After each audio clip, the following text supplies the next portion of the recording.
Hello. Welcome, everybody, to another episode of Spring Fever. As always, it is me, XFL Jim, joined, of course, by the man himself, Eric, a.k.a. Uncle Rico, baby. Eric, how you doing? Doing okay, man. How you doing, dude? I'm doing really good. I'm living my best life, if I can get my phone to actually stay where it needs to be. But I'm doing pretty good. It's I'm on the road. I'm traveling. I'm in the city of Omaha, which hopefully sooner rather than later gets its own UFL team. You think they will? I don't know, man. It's not really like positioned for like a market. I don't know. It's people have been floating it around as a potential. I don't know how much I see it, but also got to shout out the goats over at Royal Retros. Go to Royal Retros, get that merch, get that hoodie, get the hat, get the everything. They have it all. Arena football, United Football League, Canadian Football League, old school USFL, old school XFL. They have it all over at Royal Retros. And use promo code SPRINGFEVER, all one word, all caps, Spring Fever, for 10% off at checkout. Eric, busy weekend of UFL action. Busy weekend, but you know what? Us in the Chicagoland area on Sunday had to go to ESPN Plus to watch the games, which Chicago is one of the biggest markets in the whole United States, obviously. And ABC is showing Jim Hanna's Animal World. You know what I mean? It's showing like some random TV show. I've called, I've emailed twice to try to figure out why aren't they showing it, and I can't get any response. Like someone actually picked up the phone and said, I'll have someone right with you, and they never gave me an answer. Like they just, my phone call, I was obviously hung up on, or mysteriously transferred, and the guy, you know, whatever, I got lost and transferred. But yeah, it's kind of weird to me how Chicago's this big market and they're electing to show regional stuff. I just don't. I don't get it. That's kind of my takeaway from that. And when you kind of think about you're losing one of the biggest TV markets, and you're still putting up decent numbers, that kind of makes the numbers they're putting up a little bit better. If that makes sense. That was on ABC, right? Yeah. ABC, they averaged over 900. They averaged like 940,000 people. How much would it have been if it would have been? You know what I mean? Like if it would have been there, probably a couple more G's. So, Jim D in the chat right here. Hey boys, hope all is well. My good friend Gary passed recently. Would you mind giving, dude? Shout out Gary. Shout out Gary. Shout out Gary though. Go Gary. And yes, let's make some money. I am at a hotel, living life, living that travel life. But shout out Gary. I agree though, Eric. I think. It makes me, so the ABC numbers we've seen this season, it makes me very happy that the championship game is going to be on ABC. Not in the Chicagoland area, though. Apparently not. Apparently not in the Chicagoland area. But we had a great weekend. The playoffs are set now. They're set in stone. Nothing we can do about it. Not only are the playoffs set in stone, but a little like hot take going on in the community, a little like thing getting people annoyed, is the venues. The home field advantage is already set in stone. But the Defenders aren't getting home field advantage, though. No, I'm saying the home field advantage is already set in stone because, like, both the XFL conference and the USFL conference, no matter what, the game is happening in St. Louis and Birmingham. Explain. So both due to venue conflicts, during the time where the UFL conference USFL conference championship would be held. Kendrick Lamar is performing in Detroit, so they got bumped for that. During the time when the XFL conference championship would be happening, there is a soccer game happening for the people that have been at Audi Field for 10 plus years. A National Women's Soccer League or something like that. I think it's their game. Yeah. So they got bumped for that. People have been trying to say it's not fair. It's not fair. It's not fair. Well, first of all, Birmingham and St. Louis do have the ability to actually just get home field advantage if they win, but I think the solution. So Jordan Tomlin and whatnot was asked about it, after the game, after the game on Sunday. I think he was correct. If DC wins out, why can't they just play in Arlington? Is something going on there? No. That would kind of make the most sense. I understand why they want to do St. Louis. I get it. They want to have it's St. Louis. They're going to have a huge crowd. I get that. But it just kind of bones DC. It's awful against DC. DC's had a great year, and it kind of gives them the short end of the stick, having to play the game on the road and kind of makes, nothing really worth anything to close the season. That's what people are saying. The last 2 weeks are kind of meaningless, which, to be fair, better than last season where the last 3 weeks or 4 weeks were kind of up in the air.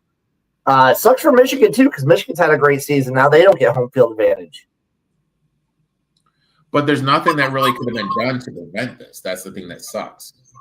Well, I feel like planning could have helped to maybe secure another venue, or literally just have the availability in Arlington. Just let them play in Arlington if they win. That way, it's a neutral site at least, and you're not traveling.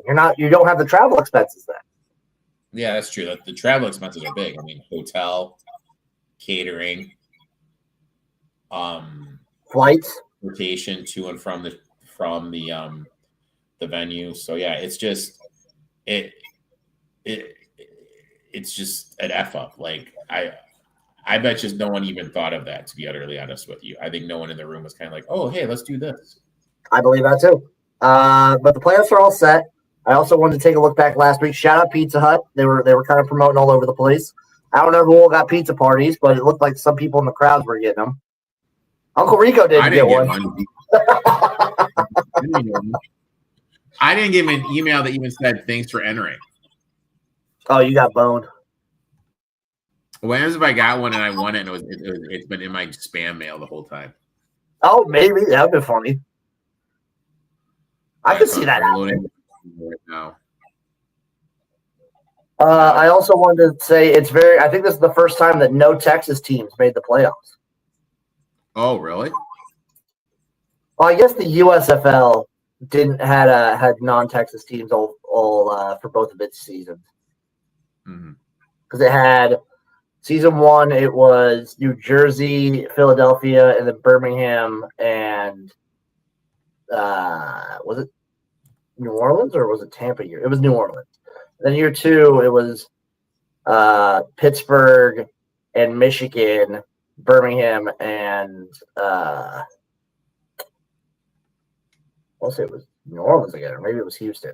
Maybe it was the Gamblers. But yeah, no Texas teams in the playoffs. Jim, do not worry. No email was in the spam. Okay, no email in the spam folder. Eric, are you ready to go game by game for week 8? Lay it on me, big dog. Game number 1 on Friday night. We had the Showboats taking on the Brahmas in the tank bowl, the toilet bowl, whatever you want to call it. It was everything that you ever wanted in a game like this. The Showboats won 24-22 in overtime. The Memphis Showboats have 2 wins on the season, both in overtime. Love it. I think it was kind of a good game, even though it was 2 shitty teams. It was a beautifully sloppy game. 5 turnovers. 5 turnovers in this game. 2 fumbles, 3 interceptions. Memphis, Eric, you want to guess how many pass yards Memphis had?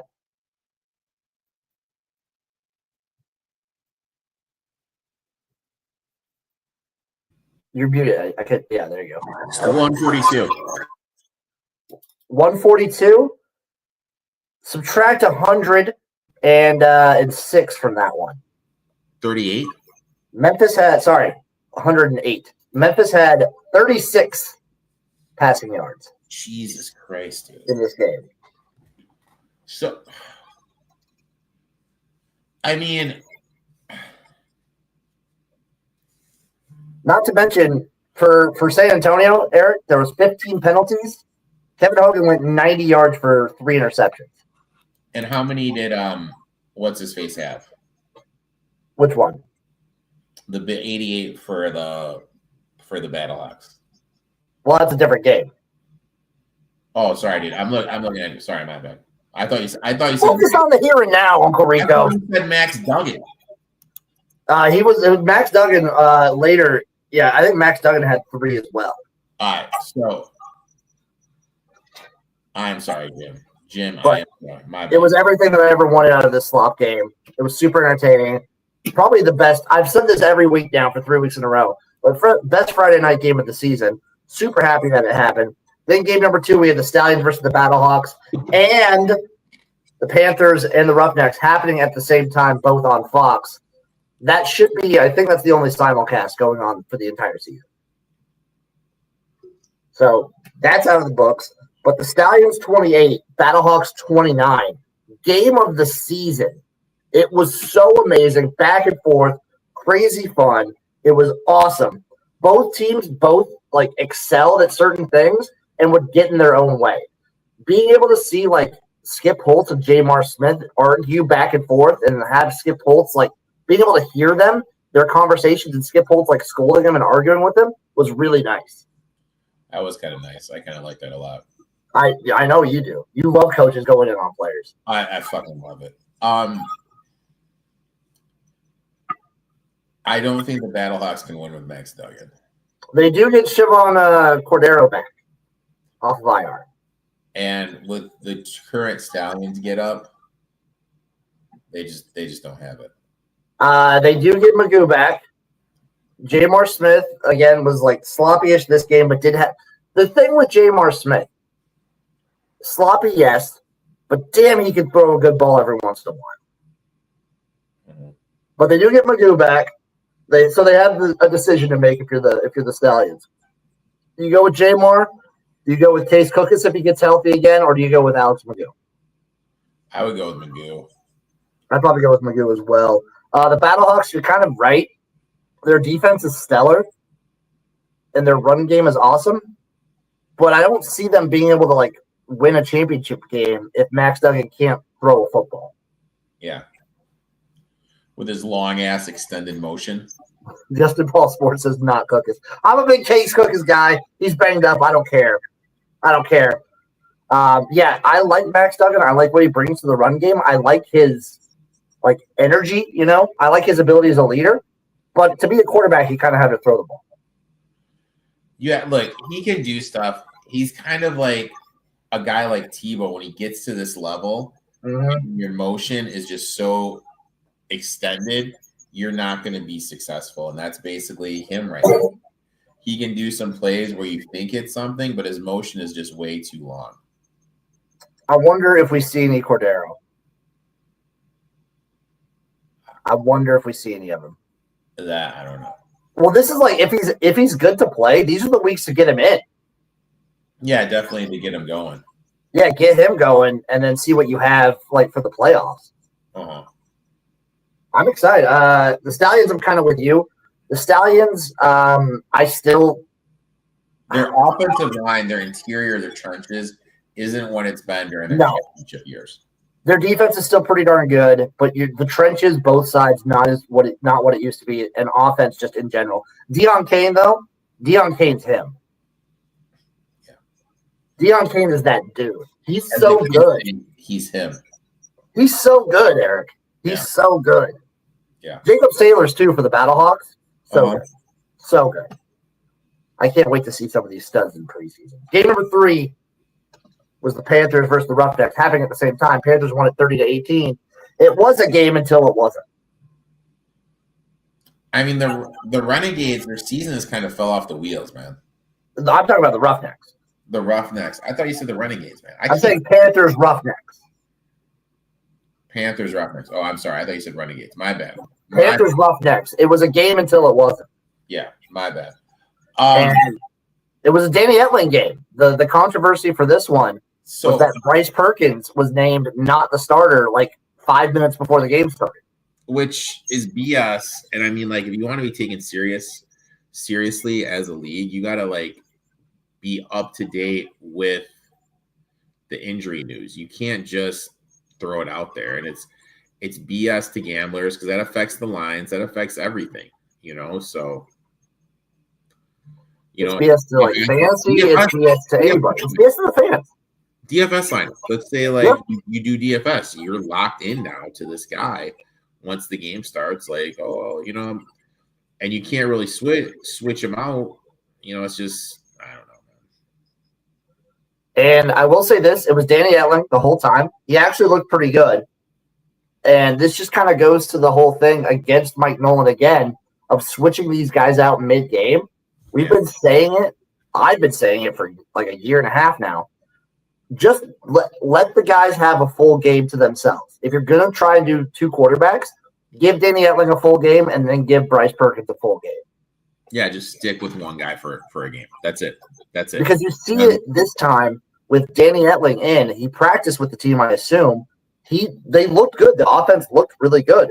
What happened for Houston, who also looked really good, especially to start the game, turnovers, clock management, just not happening. It was like classic Houston CJ fumbling of like, oh, you're going for one here when you should probably be going for two. Not playing with any kind of pace when you're down 2 scores. Mm-hmm. It was kind of tough to watch at the end because this was Houston's last shot to make the playoff. And they're done. Yeah, I wonder. So they kind of like picked it up at the end. I hope McClendon's back because he's awesome. He is a good quarterback for this league. Yeah. I wonder if CJ's back. What if Curtis Johnson's back? Curtis Johnson.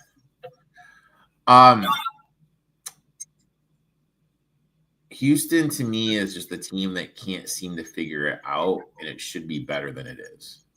I agree 100%. They just can't seem to like get out of their own way. Be together, yeah. Similarly, speaking of which, getting out of your own way, Arlington Renegades 30, DC Defenders 33. This game was awesome. It was an amazing game, super back and forth. Defenses couldn't do anything, which crazy how like we talked about week 7, the Arlington Renegades defense being stellar and stand up and just being one of the best in the league. And then this game comes around and they fall on their face, can't stop the run to save their lives. But it was still a shootout. It was a great shootout until the end. Arlington needs to be studied with the way they finished the season, dude. They need to be studied with the way they finish games. Yeah. I mean, you mentioned it. There was this thing where they're really elite for the first half, and then that has kind of dwindled out a little bit this last couple of weeks. But to what is that, 4 or 5 in a row losses? Let's see, in a row, I think that's 4. Did they win one of these ones? I think that's 4. 4 like last second single digit losses, at least. I mean, so in NFL, we like to play the regression stuff. I mean, I guess we could look to play the regression stuff next year with them. But we tried that this year, though. Remember them last year? They had the same thing. I mean, is Perez back next year? I don't know if Perez is back. Stoops has said he's not confirmed whether or not he's going to be playing Ehlers for a majority of the rest of the season. We don't know if Perez is going to be back. He did have one of the best games of his career for the most part until the ending. The game was amazing. I just want to start with that. The game was amazing. Bob Stoops got 2 super challenges, one of which was one of the most convoluted super challenges I've ever seen in my life. I don't know if you were there for that part, Eric.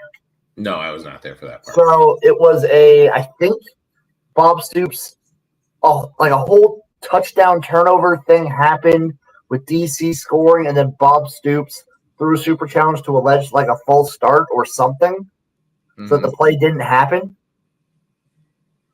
And Mike Pereira was like all over himself trying to figure out what was going on. Mikey P.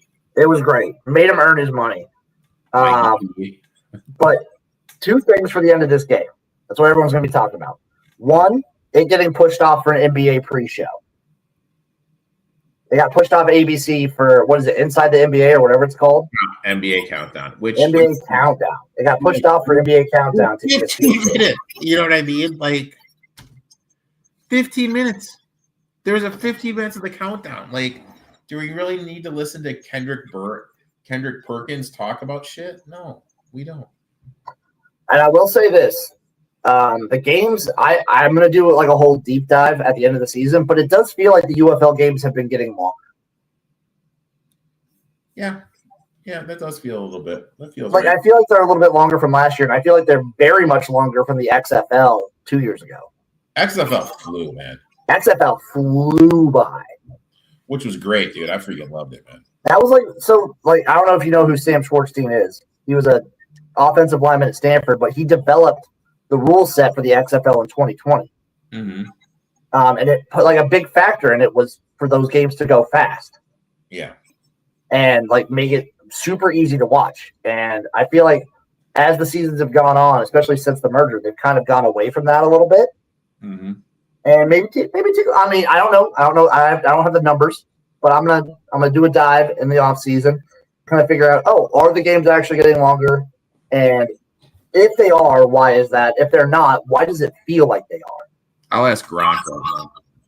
Oh, come on, Eric, do some actual work. Use your brain. What is the average length of a UFL game? Use your brain, Uncle Rico. Come on. All right. It's searching. Oh, jeez. But the other part for the end of this game was what's the best way to call the end of the game clock management? It was Manny Diaz-esque. It was very reminiscent of Manny Diaz at Miami. Sorry, Mario. It was Mario Cristobal. That's what I meant to say. Yeah, it was Mario Cristobal-esque. Mario Cristobal. It reminded me a lot of like how he likes to end games. Just stupid shit. Did you see the end of the game? No. So, no timeouts left. The Renegades have the ball. They're in field goal range.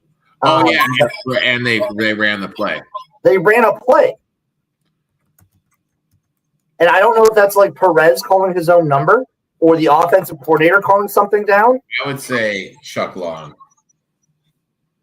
But like there's no reason at all to run a play there. Go to overtime. Again, they probably still lose because I don't love their chances in overtime against DC. Uh-huh.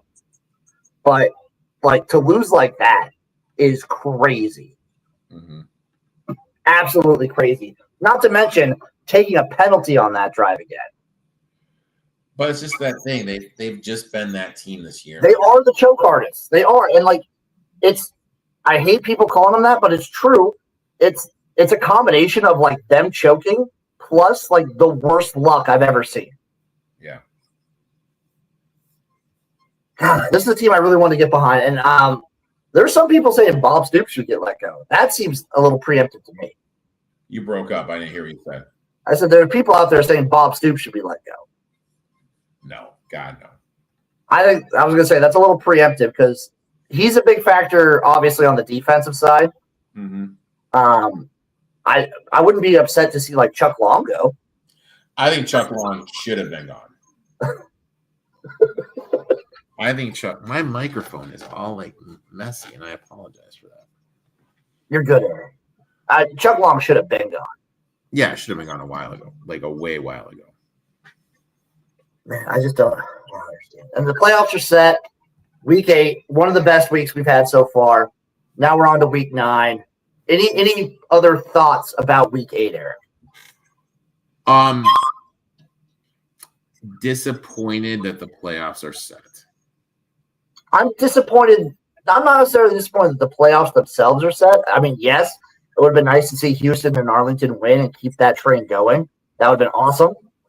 I am disappointed that the home field advantage is already set. And that's the thing, like, I feel, and maybe I'm just missing. When was the last time, or has there been a time when there's like the last week of the season and there's a game where a team needs to win to get in? Has there been that? Was it that way I'm trying to remember last year in the XFL conference, was it that way between San Antonio and DC? No, I think everything was set, wasn't it? Everything was. I know in the USFL conference everything was set like by week 7. I don't remember in the XFL conference. I thought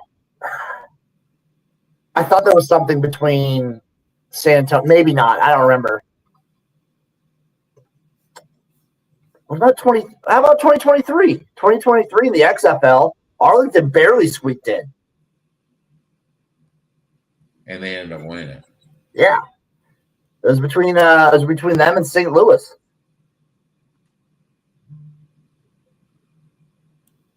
It says, according to AI, it says they're both about 3. Okay, I don't know. Hey, Jim, I'm just following technology. I'm gonna do actual research, Eric, with my brain and my eyes and my gut. You know what, Jim? You're a better man than me, dude. You ready to get into week 9, Bubby?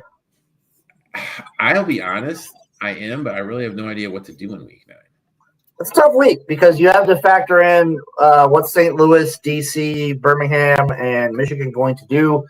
Are they going to try and rest players just because these games don't really matter? Are they going to try and get guys more film? Are they going to see who they have? Like, we don't know what any of these guys are doing. The line's not super reflected in that. So starting off Friday night, St. Louis at San Antonio, the Battlehawks at the Brahmas at Friday night at 8 p.m. Eastern. Battlehawks are 6.5-point favorites here with a total of 41.5. Just a lot of points, man. Yeah, the Brahmas are really bad, though. That's just a lot of points, dude. Maybe take a cheeky under. First half under, maybe? Ooh, I like the first half under. Especially if it's Max Duggan starting. Actually, if it's Max Duggan starting, if there's props out there, take his over passing yards. Just because, like, the defense in general for San Antonio stinks, and they're going to try and get him comfortable if he's the one starting. Yeah. This is also a game that you would want Cordero to start just because you're going up against the worst team in the league. Yeah, get some reps in. So, I don't know, man. 6.5 seems like a lot. I'm kind of inclined to take it just because I see St. Louis's defense being able to just lock down San Antonio, not let him do anything. Mm-hmm. But it's tough. Maybe a first half under. Yeah. I'm excited to see what the teams look like because they've been San Antonio's been starting Kevin Hogan for these last couple games. I want to know if they keep up with that or if they go in a different direction. Excuse me. Did they try and get Mon back in there just to see? I mean, I've never been more disappointed with a guy in my life more than Mon, dude. I thought that motherfucker was gonna be something. He's been shit. Yeah, extremely disappointing. Shit. Saturday at noon Eastern, Arlington versus Memphis in Memphis. The Renegades are 4-point favorites in this one with the total set at 40.5. How are the Renegades going to respond with their season being over? Oh, just to Paul Sports. Hogan is injured for San Antonio. So they'll probably go with Mond or maybe do they still – I don't remember if Jared Garantano is hurt or not. How does Arlington respond? That's a good question. I want to know also, is Perez going to be in this one or is it going to be it's going to be Mon starting. Cool. Okay. I don't have the lineups in front of me, but Mon starting. Interesting. Kind of makes me favor St. Louis a little more. For the Renegades, I want to know if it's going to be Holt Nailers or not. Getting the full reins. Because at some point, Perez is going to retire. I mean, I think they should. Derek, take over. I think I'm getting a phone call. You're getting a phone call, dude? I mean, look, dude, I definitely think it's at the point where Perez kind of needs to let the young kids see what they have. You need to be able to develop to move on for the future. Obviously, Perez has had a great career in this UFL gig, but his time is here and now. In terms of betting, it's always tough. You don't really know. You need to know what the quarterback is. A quarterback, in my eyes, a lot of people's eyes, third most position. I am a huge offensive line, defensive guy. When I bet football, I don't really look at the quarterback position as much as other people do. Yes, when it is a big name, I obviously get it in the NFL, but in a league like this, not as much. I would definitely look to probably take the showboats, because if this isn't Perez, this is going to dip down a little bit more, where there's going to be some value on the showboats. The next game, we got the Panthers and we got the Stallions. I'm here looking at ESPN. We got the Michigan Panthers. They laying 1 per ESPN bet with the over-under of 44.5. In a game like this, I would tend to kind of just play the first half under, because I really don't know how much these teams are going to show to each other with them having to play in 2 weeks in the semifinals. You want to have this pretty much generic as heavenly possible.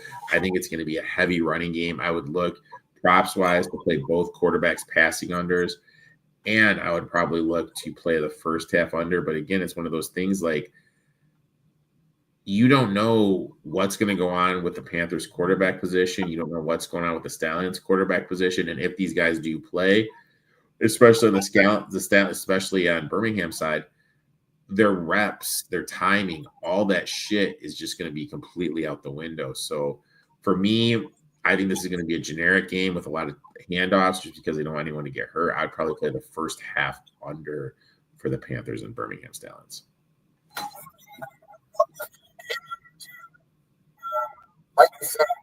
I can't hear you, Jim. I can't hear you.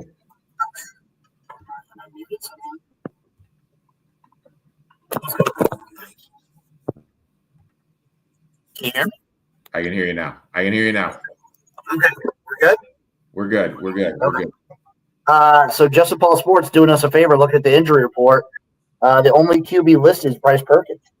He did not participate. I don't think they'll play Bryce for Michigan. I think they'll go with Etling again. They'll let Bryce get fully healthy for the playoffs. You nailed it on the head. Who do we know? Do we know that like who Birmingham is even going to play? Like, I wouldn't be surprised if Birmingham played multiple quarterbacks in this game. You think they're just going to roll out multiple dudes? I would at least 2. Like, I wouldn't. So I think Magoo's back in the lineup to be available. They might want to see what they got with Jamar still. Yeah. Lucas is still banged up, but I wouldn't be surprised to see like both Jamar and Magoo. That's not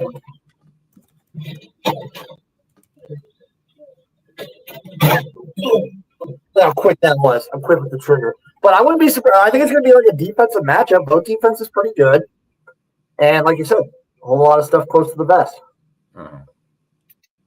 I am on Birmingham money line though. You're on Birmingham money line? Yeah, I'm on Birmingham money line and the under. I think Michigan still has it. It's at this point, it's like a mental thing with the Panthers. Okay. They've been better on paper the last like 3 matchups, and they've lost each time. What? Like 2 times ago in the last conference championships, they kind of got like beat pretty decently. Did you see what Birmingham's doing for this game? The 2-for-1. 2-for-1, phenomenal idea. Yeah, so they're doing. It's like $25. You get tickets for this game and the conference championship game. Phenomenal idea. I think it's cool. Phenomenal. I saw some people hating on it. I really don't know what more you could do. I've said it all throughout. Attendance is not something like the attendance issues of the UFL in markets like Birmingham, Memphis, and Houston, and even Arlington to an extent. Those aren't something you can't really address those mid-season. No, that's something that you have to take a look at and address and fix off-season and leading up to the season. It's so hard to fix people not coming to your games in the middle of the season or near the tail end of your season. You got to know. Yeah, I mean, there's so many things. You got to like look why. What can you do? What's the price point? Stuff like that. Like this is something that you can do to probably get fans to the games. I don't know if it helps all that much. Mm-hmm. But like I don't know, the attendance stuff. People bring it up every week. I hear people talking about it, but it's not something that you could really do during the season. I don't think there's too much you can do to like remedy it during the season. Yeah. Last game, Eric. Houston hosting DC, baby. The DC Defenders are 3.5-point favorites against the Roughnecks. Over under 45.5. No idea what to do, man. Do you want to fade DC for locking up a playoff spot?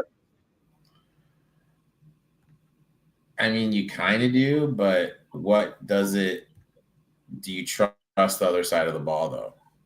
I don't trust Houston at all. I don't trust them in the like clutch situation. I don't trust them. I don't trust them a ton, but I do trust that they're trying.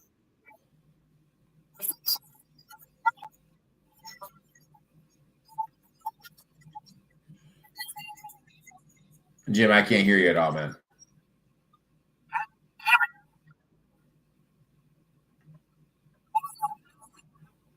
I still can't hear you, man. Can you hear me now? I can hear you now. That's so weird. I have no idea what's okay. I mean, like visually wise, it looked like you were putting together a really good point, though. Yeah, I was definitely putting together a really good point. I mean, visually wise, it looked like a great point. It was a great point. It was the best of points, Eric. But I don't know, man. I kind of want to just take the over and forget about this game. I mean, like, look, you think it's going to be high scoring? I do because I think McClendon is still playing. He's playing. I think the offense for Houston actually can do a decent amount of damage against this DC defense, and I think to some extent, like Jordan Thomas, kind of playing for the MVP right now. Do you think they even play him though? Or play Oh, him? I think they play him. Okay. I think they play him. Maybe they take him out for like parts. Maybe you finally get to see your boy Sanders. Uh-huh. Dude, if I get to see my boy Sanders, dude, I'm just live betting everything.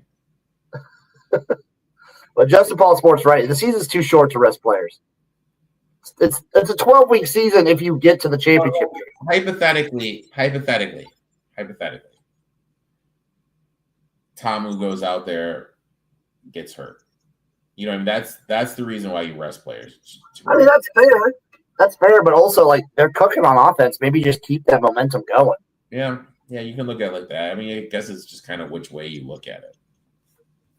It's I don't know. I can't blame him for not resting. The only times I would is if you're Michigan, where your player already is kind of hurt, or like Bryce Perkins has a bum ankle, where like he's still listed as the backup, so he could play if need be. But since they don't need to, he's fine.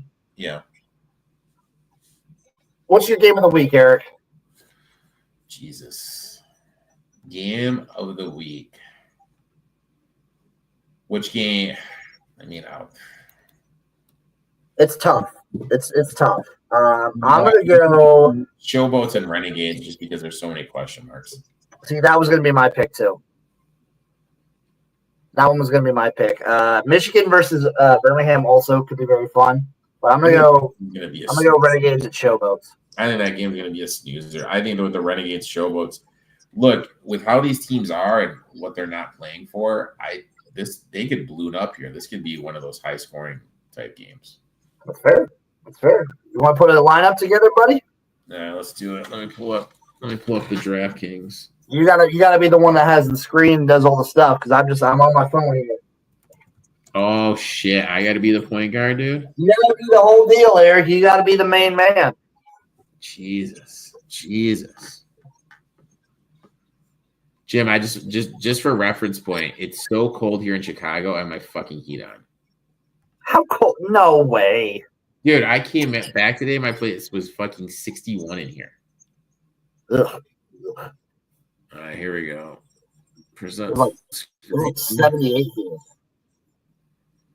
Present screen. Share screen. Boom. Running this whole thing from my phone is it's a treat. I always love trying one. So priority one, we need to take the variables out of it for everybody. Which quarterback are you 100% sure is going to play? Oh my God. I mean, Kellen Mond is going to play for sure. I would say. Well, hold on. You're saying Tomu could be going for the MVP here. I would say either Tom or McClendon are the two that I'm 100% certain on. All right, let's go with Jordan. Okay, boom, easy enough. In terms of the running back position, boom, boom, boom.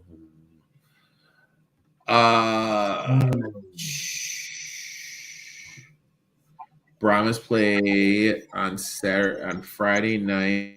Yeah, they're playing St. Louis, so it's like Jacob Sailors, but he's so expensive. Oh shit, he is. I know, right? I can't even see the prices because I'm on my phone, but I know he's expensive. What about Arlington's running back? Day Hunter. Yeah. Yeah, I mean, they showed a complete inability to run the ball last week, but maybe they've improved. Especially like if they are playing whole nailers, their run game should improve just because now they have a run threat at quarterback too.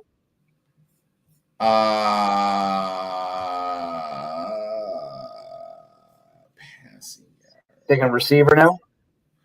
Receiver, obviously, Michigan's really bad against the pass, but you really don't know who's going to be the quarterback for Birmingham. I think, if I'm being honest though, Eric, yeah, it doesn't matter who the quarterback is. I think Deion Kane has a good game.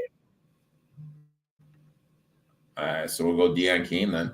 That's just my opinion. I mean, he's coming off of a crazy one, so maybe there's a little bit of regression, but he's a stud. Who can we partner, or who can we pair Jordan with for the defenders? With the defenders, excuse me. I mean, their number one guy is so expensive, isn't he? Rollins 88, Powell's 875, Sanders 73. I'll let you take your pick. I mean, Roland's like a guy, but he's going to be super pricey.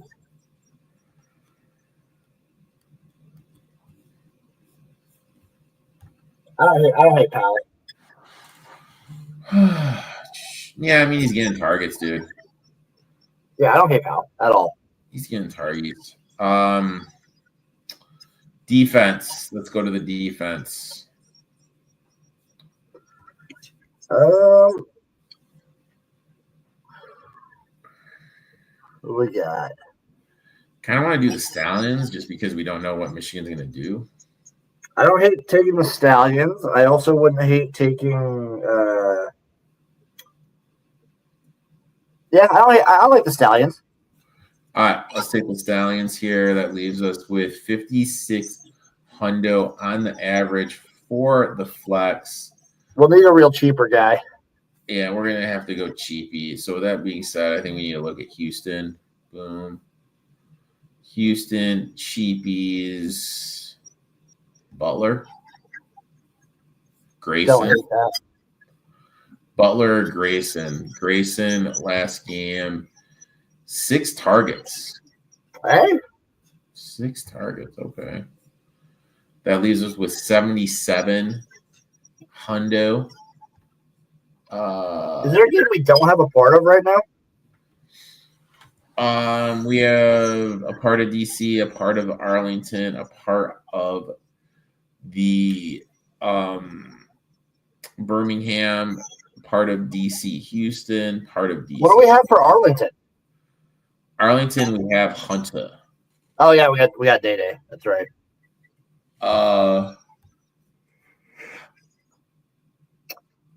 Do you want to take a Michigan player?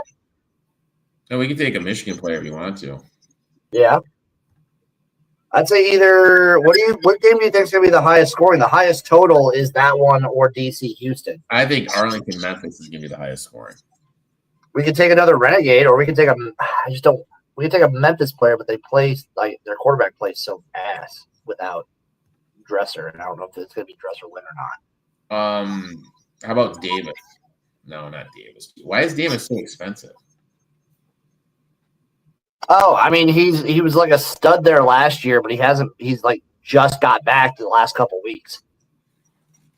He hasn't played like the entire season. You want to play Davis as a flyer? Sure, we can try that. So we got Hunter, Tamu, McCain, Powell, Grayson, Davis, and the Stallions defense, my friend. I'll dig it. You'll dig it, sucker? I'll dig it. Eric, what are some things you're looking forward to in Week 9? What are some things I am looking forward to in Week 9? Give me one thing you're looking forward to. Hopefully,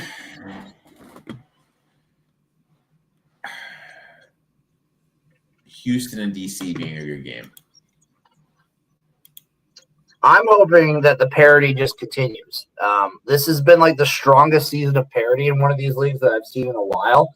Like, yeah, San Antonio is awful, but they just played an overtime game. Like, they just played a super close game. Just lost in overtime. And like a lot of these teams, like Memphis is bad, but they're playing these teams close. And I feel like the separation between like 1 and 5 is less than what it's been. Yeah. Previous seasons. Yep. So I hope that continues. I'm excited for the last 2 weeks of the regular season. I'm also excited to get my hotel and tickets and everything ready for the championship game. I'm going to get that all situated this weekend. That should be fun, dude. Excuse me. I'm going to figure out whether I'm taking a rental car down again or if I'm going to fly down. I think you should take a Greyhound bus. I mean, maybe. I'll see how much a Greyhound is. That might be the cheapest option. I'd do that.